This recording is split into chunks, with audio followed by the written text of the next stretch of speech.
சின்ன சீரா என்ற நூலை எழுதியவர்? பானு அகமது மரைக்காயர். சுந்தரர் தேவாரம். ஏழாம் திருமுறை. திவ்ய பிரபந்தத்திற்கு உரை எழுதியவர்? பெரிய வாச்சான் பிள்ளை. தமிழக அரசு வழங்கும் பாவேந்தர் நினைவு பரிசினை முதலில் பெற்ற கவிஞர்? சுரதா.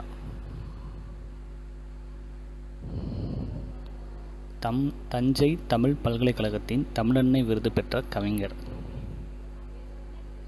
அப்துல் ரஹ்மான். தம்பிரான் தோழர் என்று அழைக்கப்பட்டவர்? சுந்தரர்.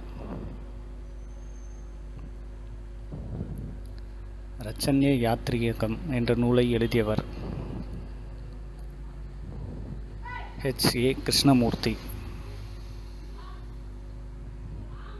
குமரப்புலவரை ஆதரித்த வள்ளல்?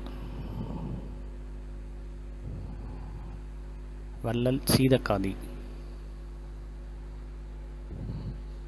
குமரப்புலவரின் மற்றொரு நூல்? முதுமொழி மாலை. பாரதிதாசனார் வெளியிட்ட இதழ்? குயில். கிறிஸ்தவ சமயத்தாரின் கலைக்களஞ்சியம் என போற்றப்பெறும் நூல்? தேம்பாவணி. சிற்றிலக்கிய வகைகள்?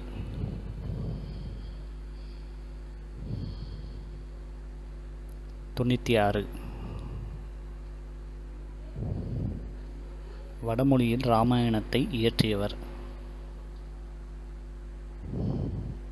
வான்மீகி. திருக்குறளில் பொருட்பாலின் அதிகாரங்களின் எண்ணிக்கை? 70. மருகி என்னும் சொல்லின் பொருள்? மருமகள். கம்பர் பெருமையை சுட்டும் தொடர்கள்? கவி சக்கரவர்த்தி. கம்பர் இயற்றிய வேறு நூல்? சரஸ்வதி அந்தாதி.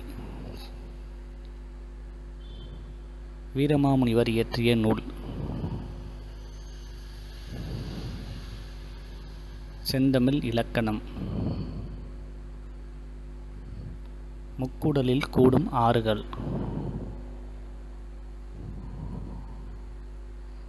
தன் பெருநறை சிற்றாறு கோதண்டராம ஆறு. H.A. கிருஷ்ணபிள்ளை இயற்றிய வேறு நூல்? ரச்சன்ய மனோகரம். ஸோ இந்த வீடியோ கண்டிப்பாக உங்கள் எல்லாருக்கும் ரொம்ப யூஸ்ஃபுல்லாகவும் ரொம்ப இன்ட்ரெஸ்டிங்காக வந்திருக்கும் நம்புகிறேன் ஃப்ரெண்ட்ஸ். இந்த வீடியோ பிடிச்சிருந்தா மறக்காமல் இந்த வீடியோக்கு ஒரு லைக் பண்ணுங்கள் ஃப்ரெண்ட்ஸ். அது எனக்கு சின்ன மோட்டிவேஷனாக இருக்கும். முடிஞ்ச அளவுக்கு இந்த வீடியோ உங்கள் ஃப்ரெண்ட்ஸ் அண்ட் ரிலேட்டிவ்க்கும் ஷேர் பண்ணுங்கள், அவங்களும் இந்த விஷயம் நான் தெரிஞ்சுக்கட்டும். ஸோ இப்போ தான் ஃபஸ்ட் டைம் நம்ம சேனலை பார்க்குறீங்கன்னா ஸோ ப்ளீஸ் மறக்காமல் நம்ம சேனலை சப்ஸ்கிரைப் பண்ணிக்கோங்க ஃப்ரெண்ட்ஸ். சப்ஸ்கிரைப் பண்ணிவிட்டு கூடிய ஒரு பெல் ஐக்கான் வரும், அதையும் கிளிக் பண்ணி ஆன் நோட்டிஃபிகேஷன் கொடுத்துக்கோங்க. அப்போ தான் நம்ம போடக்கூடிய யூஸ்ஃபுல்லான வீடியோஸ் எதையுமே நீங்கள் மிஸ் பண்ணாமல் பார்ப்பீங்க ஃப்ரெண்ட்ஸ். ஸோ இதே மாதிரி இன்னொரு யூஸ்ஃபுல்லான வீடியோஸோட மறுபடியும் உங்களை மீட் பண்ணுறேன். தேங்க்ஸ் ஃபார் வாட்சிங்.